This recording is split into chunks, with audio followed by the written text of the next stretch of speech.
رمضان قد أهل بالصيام وأطل مسعدا أهلا وخلا ليته في كل حين ليته في كل حين. محترم ناظرین، ہم آپ کو پروگرام رمضان اور ایمان میں خوش آمدید کہتے ہیں. ہم رمضان المبارک کی تیاری کے طور پر شارٹ کلپس کا یہ سیریل شروع کر رہے ہیں، جس میں رمضان المبارک کی فضیلت، اس کی برکات، اس کے احکام پر روشنی ڈالی جائے گی اپنی بساط کی حد تک، اور ایمان کے ساتھ اس کا تعلق کہ یہ ایمان کو کیسے بڑھاتا ہے اور اس کا رول ایمان کے ساتھ کیا ہے، اس پر بھی روشنی ڈالی جائے گی.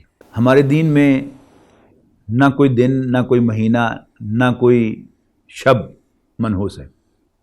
سب کی سب اللہ تعالیٰ کی برکت والی راتیں ہیں، برکت والے دن اور برکت والے مہینے ہیں. لیکن جیسے انبیاء کرام کے تذکرے میں سورہ بقرہ کے آخر میں فرمایا گیا کہ لا نفرق بین احد من رسلی، ہم اللہ تعالیٰ کے پیغمبروں میں کسی کو ڈسکریمنیٹ نہیں کرتے، کسی کی توہین نہیں کرتے. لیکن ساتھ ہی تیسرے پارے کی پہلی آیت میں فرمایا گیا تلک الرسل فضلنا بعضهم علی بعض، یہ وہ پیغمبر ہیں، یہ وہ رسول ہیں جنہیں ہم نے ایک دوسرے پر فضیلت دی ہے.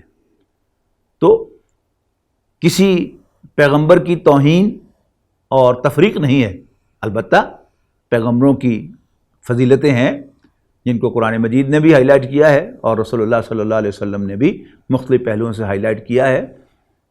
جیسے حضرت موسیٰ علیہ السلام کو اللہ تعالیٰ نے یہ خاص فضیلت عطا فرمائی ہے کہ اللہ تعالیٰ نے اس زمین پر ان سے براہ راست کلام کیا، یہ ان کا بہت بڑا شرف ہے. حضرت عیسیٰ علیہ السلام کو اللہ تعالیٰ نے معجزات کا بادشاہ بنا کر بھیجا. حضرت ابراہیم علیہ السلام ان کی اپنی ایک فضیلت ہے کہ پوری نوع انسانی میں اللہ تعالیٰ نے صرف ایک ہی آدمی کو اپنا خلیل کہا ہے اور وہ ابراہیم علیہ السلام ہے. اسی طرح ہم جانتے ہیں کہ ظاہری حسن و جمال کے اعتبار سے اللہ تعالیٰ نے حضرت یوسف علیہ السلام کو ایک خاص مقام عطا فرمایا. لیکن فضیلت کلی اوور آل وہ تمام انبیاء کرام پر نبی اکرم صلی اللہ علیہ وسلم کو حاصل ہے. نبی اکرم صلی اللہ علیہ وسلم کو اللہ تعالیٰ نے قرآن مجید عطا فرمایا، وہ کہ جو تمام پچھلی ہدایتوں کا محافظ بھی ہے، مہیمن بھی ہے، اور ان سب کا جو بھی خلاصہ ہے وہ اپنے اندر لیے ہوئے ہے. اور یہ اس زمین پر اللہ تعالیٰ کی قیامت تک رہنے والی سب سے بڑی نعمت ہے.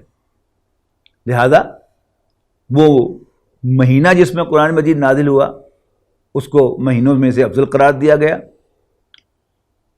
وہ رات جس میں قرآن مجید نازل کیا گیا اس کو 1000 مہینوں سے بہتر بتایا گیا سورۃ لیلۃ القدر میں.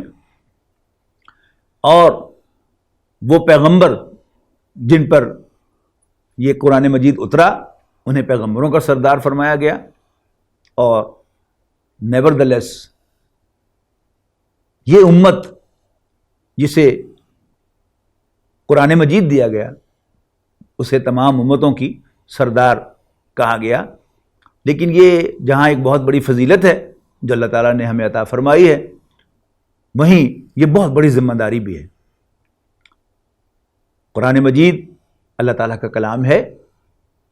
حضرت محمد صلی اللہ علیہ وسلم اللہ کے آخری پیغمبر ہیں جن کی رسالت قیامت تک باقی رہے گی. اور ہم کون ہیں؟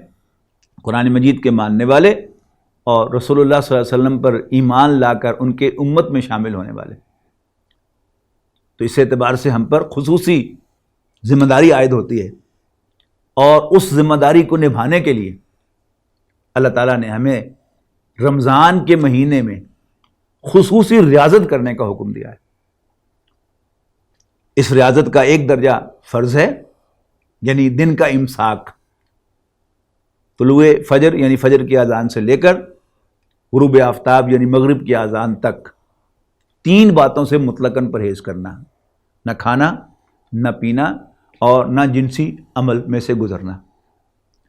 باقی اضافی طور پر گالی گلوچ سے گریز کرنا، جھوٹ بولنے اور بد کرداری سے، جھوٹ کے کردار سے پرہیز کرنا، یہ سب کیا ہیں؟ یہ پابندیاں ہیں جو لگائی گئی ہیں۔ اب امت مسلمہ اس قرآن مجید کی کسٹوڈین ہے، یہ امانت ہے اس کے پاس، لہذا اس مہینے میں جس میں یہ قرآن مجید نازل کیا گیا، اللہ تعالیٰ نے ہمیں روزہ رکھنے کا حکم دیا، اور نبی اکرم صلی اللہ علیہ وسلم نے اس کی راتوں کو قرآن مجید کے ساتھ کھڑے ہونا، اس کی افضلیت کو واضح کیا۔ اگرچہ نبی اکرم صلی اللہ علیہ وسلم نے تو صرف 3 روز وہ نماز ادا کی رمضان کے مہینے میں، لیکن چوتھے روز صحابہ کرام منتظر رہے، لیکن آپ تشریف نہیں لائے۔ آپ نے بعد میں واضح فرمایا کہ میں دیکھ رہا تھا کہ جبرائیل جس طریقے سے اس کو اپریشیٹ کر رہے تھے، مجھے اندیشہ ہوا کہ یہ کہیں میری امت پر فرض نہ ہو جائے۔ یہ حضور صلی اللہ علیہ وسلم کی اپنی امت کے لیے جو شفقت و مہربانی تھی اس کا مظہر تھا، لیکن صحابہ کرام نے اس چیز کو بھانپا کہ اللہ تعالیٰ کے ہاں یہ پسندیدہ چیز تو ہے، اگرچہ رسول اللہ صلی اللہ علیہ وسلم نے اس کو فرض ہونے سے بچایا، لہذا حضرت عمر رضی اللہ تعالیٰ عنہ نے صحابہ کرام کے مشورے سے، صحابہ کرام کے کنسنسس سے، ان کے اجماع سے تراویح کا نظام قائم فرمایا، اور وہ صحابی کے جو سب سے زیادہ قرآن مجید کے جاننے والے تھے انہیں مصلی پر کھڑا کیا اور ان کی اقتداء میں نماز ادا کی، اور امت کے اجماع کی بنیاد پر یہ تراویح کا نظام امت میں رائج ہوا۔ تعداد میں فرق ہے، لیکن بہرحال تراویح کے انعقاد پر اجماع ہے ہمارے چاروں ائمہ فقہ کا، امام حنیفہ، امام شافعی، امام مالک اور امام احمد بن حنبل، سب کے سب اس کے قائل ہیں، تو اس کی حیثیت جو ہے امت میں اجماع کی ہے۔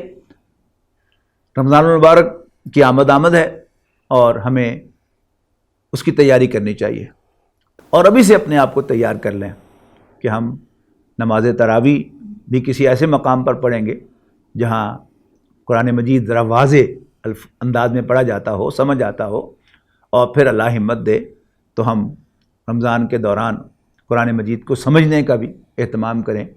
جہاں کوئی ترجمے کی کلاس ہو رہی ہو یا تراویح کے ساتھ ساتھ ترجمہ کیا جا رہا ہو، ہم وہاں پہنچ کر وہ ترجمہ سنیں، اور اگر کوئی ایسی جگہ اویلیبل نہیں ہے تو خود رمضان کے دوران قرآن مجید کے ترجمے سے بھی ایک دفعہ ضرور گزریں، اور یہی رسول اللہ صلی اللہ علیہ وسلم اور صحابہ کا منشا معلوم ہوتا ہے۔ آخر دعوانا ان الحمدللہ رب العالمین۔